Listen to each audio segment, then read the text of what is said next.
मेरे प्यारे देशवासियों, संस्कृत का नाम सुनते ही हमारे मन मस्तिष्क में आता है हमारे धर्म ग्रंथ, वेद, उपनिषद, पुराण, शास्त्र, प्राचीन ज्ञान विज्ञान, अध्यात्म और दर्शन। लेकिन एक समय इन सब के साथ साथ संस्कृत बातचीत की भी भाषा थी।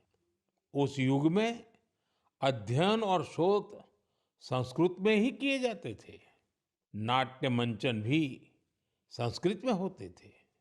लेकिन दुर्भाग्य से गुलामी के कालखंड में भी और आजादी के बाद भी संस्कृत लगातार उपेक्षा का शिकार हुई।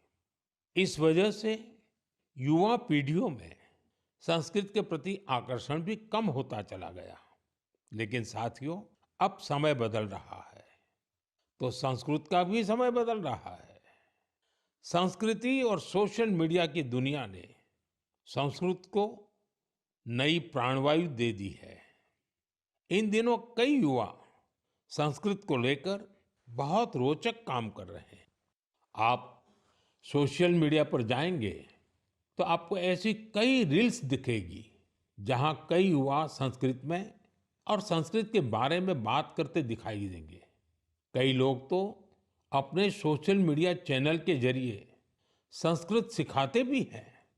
ऐसे ही एक युवा कंटेंट क्रिएटर है भाई यश साळुंके।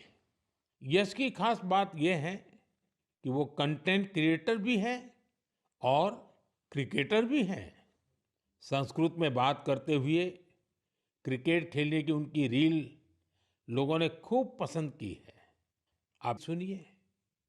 पश्यतु अहं कथं क्रीडामि। देवराजसेव्यमानपावनाङ्घ्रिपङ्कजम् ज्ञानयज्ञसूत्रमिन्दुशेखरं कृपाकरम्। प्रातः नूतनं कन्दुकं गृह्णातु। नारदादियोगिवृन्दवन्दितं दिगम्बरम्। इमं कन्दुकं सावधानेन पश्य चषटकाय ताडय। काशिकापुराधिनाथकालभैरवं भजे, कालभैरवं भजे। साथियों, कमला और जानवी, इन दो बहनों का काम भी शानदार है। ये दोनों बहनें अध्यात्म, दर्शन और संगीत पर कंटेंट बनाती हैं। इंस्टाग्राम पर एक और युवा का चैनल है संस्कृत छात्रो अहम।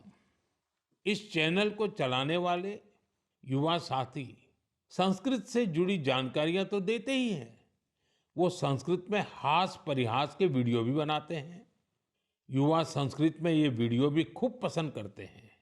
आप में से कई साथियों ने समष्टि के वीडियोज भी देखे होंगे।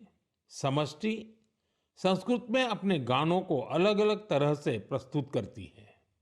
एक और युवा है भावेश भीमनाथनी। भावेश संस्कृत श्लोकों, आध्यात्मिक दर्शन और सिद्धांतों के बारे में बात करते हैं।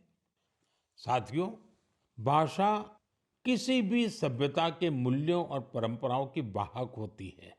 संस्कृत ने ये कर्तव्य हजारों वर्ष तक निभाया है।